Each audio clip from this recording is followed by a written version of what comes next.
और शरद पवार अपनी बेटी को भी, जैसे नीतीश कुमार जी ने भी, हालत आता है कि वो नहीं शुरू में बढ़ाना चाहते थे, यहाँ तो सुप्रिया सुले को बढ़ाने का उन्होंने शुरू से कहा था कि भाई शादी के समय कहा था कि भाई एक ही बच्चा हमारा होगा। उस बच्चे की प्रतिभा उनकी बने में उनकी जो प्रोफाइल आप देखेंगे तो बेटी को भी सुरक्षित स्थान मिल जाए, ये सुनिश्चित करना इस समय उनकी सबसे बड़ी प्रायोरिटी है। और वो सुरक्षा बीजेपी के साथ जाकर मिल सकती है, गठबंधन में जाकर के मिल सकती है। और सेंटर में उनको पहले एक बार इस पर हुआ था कि क्या मंत्री बनाया जा सकता है, लेकिन वो उनके मन का मंत्री बनाया जाएगा ऐसा संभव नहीं है। मंत्रालय वो चाहें कि हमें तो ये दीजिए, ये मोदी राज में संभव नहीं है। बस इस बीच कांग्रेस के सीनियर लीडर और देश के पूर्व गृह मंत्री पी चिदम्बरम ने एक बड़ा दावा किया है। चिदम्बरम ने दावा किया है कि केंद्र सरकार मॉनसून सत्र में परिसीमन बिल यानी कि 131वां संविधान संशोधन बिल संसद में दोबारा ला सकती है, जो अप्रैल में 2/3 बहुमत नहीं होने की वजह से लोकसभा में गिर गया था। चिदम्बरम का दावा यह है, इसके लिए शरद पवार की एनसीपी और स्टालिन की डीएमके के साथ बीजेपी संपर्क में है।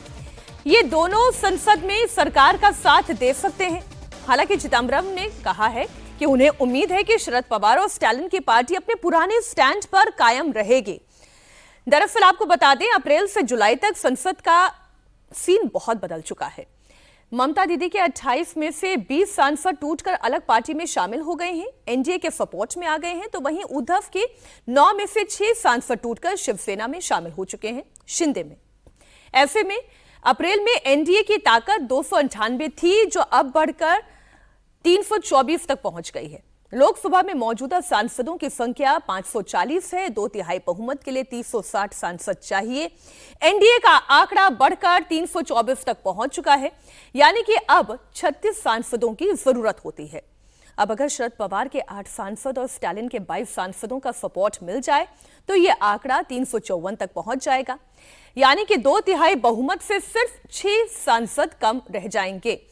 देवेंद्र, इसलिए अब इसमें स्टालिन की बात करना जरूरी हो गया है, क्योंकि यहां पर तो चिदम्बरम कह रहे हैं कि भारतीय जनता पार्टी स्टालिन के संपर्क में है, वहां पर बातचीत हो रही है।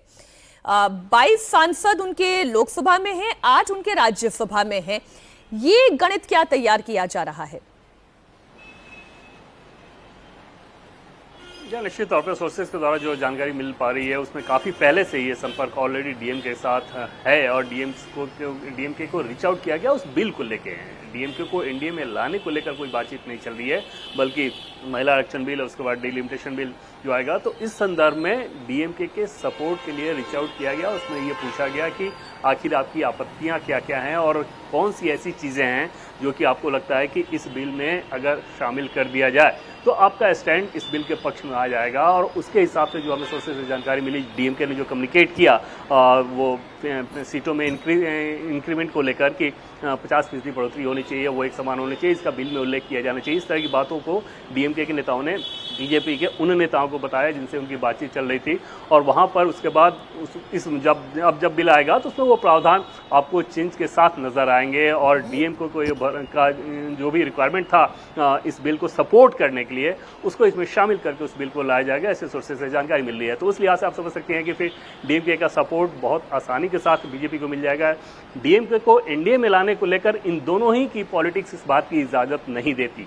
डीएमके ने सनातन को लेकर जैसे जैसे बयान दिए हैं इस चुनाव से पहले, विधानसभा चुनाव से पहले, और बीजेपी ने पूरे देश में उसका मुद्दा बनाया, तो ऐसे में इस तरह के विचारधारा के इशू पे आप एकदम से यू टर्न मार लें वो बीजेपी की पॉलिटिक्स को बिल्कुल सूट नहीं करेगा। दूसरी तरफ तमिलनाडु में बीजेपी के साथ इस तरह से जाना डीएमके को भी सूट नहीं करेगा। लेकिन निश्चित तौर पे एक टैक्टिकल अलायंस इस बिल को लेकर वो जरूर नजर आ सकता है और वो इस रूप में हो सकता है कि या तो वो सपोर्ट करें या फिर वॉकआउट कर जाए। और उस मुद्दे को लेकर भी बातचीत काफी एडवांस स्टेज में है। जी देवेंद्र, बहुत शुक्रिया आपका इस पूरी जानकारी के लिए। इतना तो समझ में आ रहा है कि सज्जन जी इस बार ये अरेंजमेंट होने जा रहा है, ठीक वैसे अरेंजमेंट जो कभी बीजेडी के साथ था या जगनमोहन रेड्डी के साथ एक अरेंजमेंट बनाया गया था। टैक्टिकली आप इस अरेंजमेंट के साथ भारतीय जनता पार्टी जाने के लिए तैयार दिखाई दे रही है। तब तो रास्ता एकदम साफ दिखाई दे रहा है डिलिमिटेशन बिल का भी। ऑलरेडी साफ है। देखिए, अगर यहाँ पे बात यह है कि 540 के 40 एमपी अगर मौजूद रहेंगे और पक्ष या विपक्ष में वोट करेंगे तब 360 की जरूरत पड़ेगी। टैक्टिकल का मतलब ये है उसमें बहुत सारे सांसद वॉकआउट कर जाएंगे, तो वैसे ही आपका जो रिक्वायरमेंट 2/3 का है वो घटता चला जाएगा। तो पहली बात तो यह है। दूसरा, देखिए तमिलनाडु में ऑलरेडी जो चिदम्बरम बयान देके घेरने की कोशिश कर रहे हैं डीएमके को, वहां पे अब असली जो तलखी है वो कांग्रेस बनाम डीएमके के, कि कांग्रेस ने विश्वासघात करके वो टीवी के विजय के साथ चले गए। तो वहां पे ये जो वहां पे बिटरनेस है वो आगे और गहराने वाली है। डीएमके के पास क्या है कि अभी उनको भी ये रियलाइज हो गया है कि जो अमित शाह गृह मंत्री ने ये फॉर्मूला दिया कि हम हर राज्य का परसेंटेज चेंज नहीं करेंगे, जो 1971 से डिलिमिटेशन में हर राज्य का जो परसेंटेज है, तो जो सीटें बढ़ेंगी हर राज्य का 50% बढ़ेगा। ये अच्छा बार्गेन है साउथ के लिए, क्योंकि अगर आप पॉपुलेशन के बेसिस पे कंप्लीटली आप जाएंगे तो रेशियो भी साउथ का कम हो रहा है। तो डीएमके के पास एक तो आधार है कि ये आपका आइडियल डील ना हो, लेकिन ये बेहतर डील है, बजाय इसके कि नवंबर में डिलिमिटेशन कमीशन बने और पॉपुलेशन के हिसाब से करे, फिर उनका शेयर घटेगा।